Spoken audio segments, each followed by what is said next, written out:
सुकटवणीसाठी लागणारं जे सुकट आहे ते इथे आलेलं आहे. बाकी साहित्य आपण घेऊया आणि मग बघूया कृती काय. लागणारं साहित्य कोकम, सुकट, बटाटा, लसूण, सुकं खोबरं, उभा चिरलेला कांदा, बारीक कांदा, गरम मसाला, हिंग, लाल तिखट, मीठ आणि हळद. सुकट म्हणजे नेमका या माशाचं नावच सुकट आहे का? काही लोकांना कोलीन म्हणून माहिती आहे, काही पट्ट्यामध्ये याला सुकट बोलतात. का तर ती सुकवलेली आहे म्हणून ती सुकट, आणि ओला कोलीन म्हणून ते वेगळं. हा. तुम्ही नोकरी केलीत, हो मग नंतर डबा सर्व्हिस, हो. आता हॉटेल व्यवसाय, हॉटेल व्यवसाय. 3 टप्पे झाले. हो. डबा व्यवसाय करताना काय अनुभव आले? त्यावेळेला 2015 मध्ये का 16 मध्ये जी होम मिनिस्टर म्हणून ऍप आला होता. आपल्या झी मराठी. झी मराठीचा होम मिनिस्टर म्हणून ऍप आला होता. हो. आणि त्या ऍप मध्ये तुमचे जे काय व्यवसाय आहेत ते तुम्ही ऍड करायचं होतं, आणि मग त्या माध्यमातून तुम्हाला इन्क्वायरी येणार होत्या. आणि मला पहिली ऑर्डर टिफिनची त्या माध्यमातूनच आली. पण त्यातून तुम्हाला मग प्रतिसाद चांगला मिळाला? प्रतिसाद खूप चांगला मिळाला. पहिले 5 डब्यांची ऑर्डर आली, 10, मग 40 पर्यंत मी जाऊन पोहोचले. अरे वा. आणि पण नंतर आपला कोविड आले म्हणून मग हॉटेल व्यवसायाकडे अच्छा, म्हणजे झी मराठीच्या हो. लघु उद्योग करणाऱ्या महिलांसाठीचं जे ऍप होतं, ऍप होतं. हो, त्या app home minister home minister तुम्हाला मदत झाली. हो, त्याची खूप मदत झाली. छान. पण चला, वेगवेगळ्या गोष्टींचा उपयोग होतोय, कुठे ना कुठे तुमच्या आयुष्यात झी मराठी आहे याचा आम्हाला आनंद आहे. चला, कृती पहिल्यांदा काय करूया? आपल्याला पहिले भाजून घ्यावं लागेल. मग काय पॅन लागेल? हो, कढई आहे.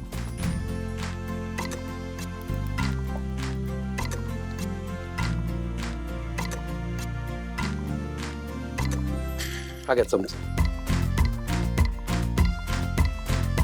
एवढं पुरे का सुकट? हा, आपल्याला कालवण करायचंय ना, त्याच्यासाठी एवढं पुरे. सुकटवणी हा पदार्थ कशा बरोबर खायचा? तुम्ही भाकरी बरोबर खाऊ शकता, भाता बरोबर खाऊ शकता.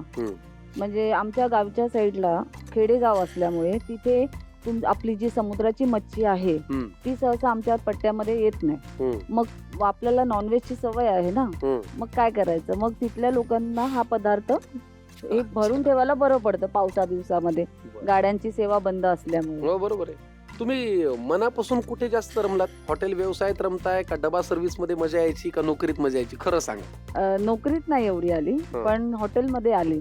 बरं, चला मला तुम्ही सांगा बरं, हॉटेल व्यवसायातले चॅलेंजेस काय आहेत?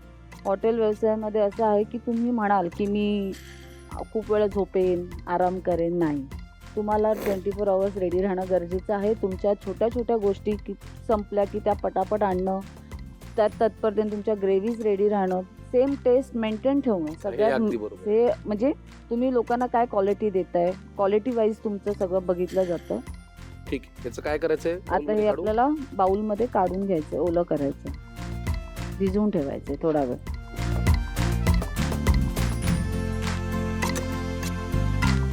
याचा सुगंध जरा जास्तच पसरतो. किती लागणार आहे पाणी मला सांगा? थोडं भिजेपर्यंत एवढं घाला.